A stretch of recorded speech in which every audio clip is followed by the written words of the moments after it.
इसकी सब प्रक्रिया यूपीए की जब सरकार थी तभी शुरू हो चुकी थी। बोल बच्चनगिरी से कूटनीति नहीं चलती है। भाजपा बोल बच्चन में और बड़बोलेपन में ही गया है।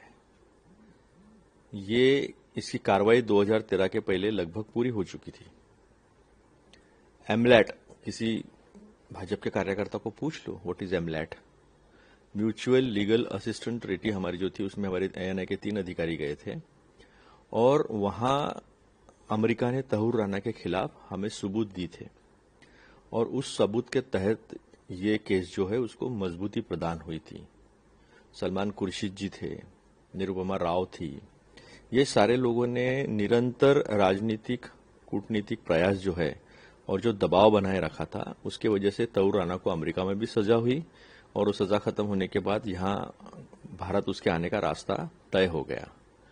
जो लोग ये कहते हैं कि हम टेरर पे सॉफ्ट थे, तो फांसी तो हमने 2-2 लोगों को दे चुके इसके पहले, उसे सॉफ्ट होना कहते हैं क्या?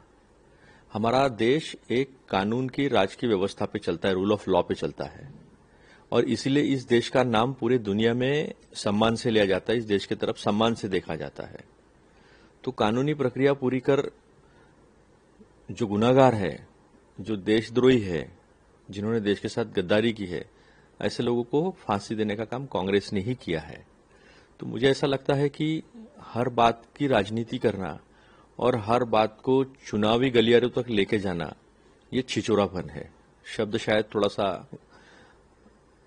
थोड़ा सा चुभे मन को, लेकिन ये छिचोरापन अंतर्राष्ट्रीय कूटनीति में नहीं चलता है।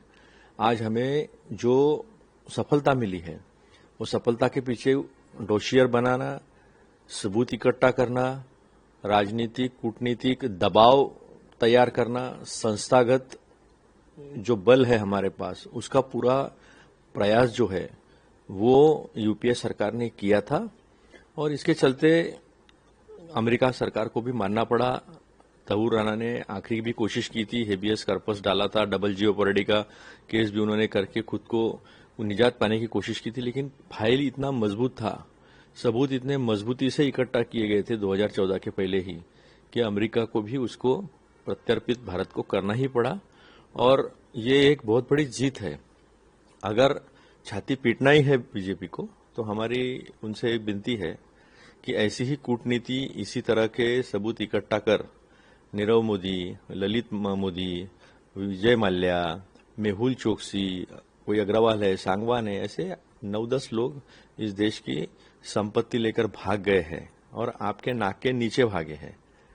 तो 11 साल में उनको क्यों नहीं लाया? उनको ले आए तो हम मानेंगे कि आपका 56 इंच का सीना है, आप विश्वगुरु हो, विदेशों में डंका बज रहा है। ये करके दिखाया। लोकशाही मराठी ऐका, पहा, जागरूक रहा।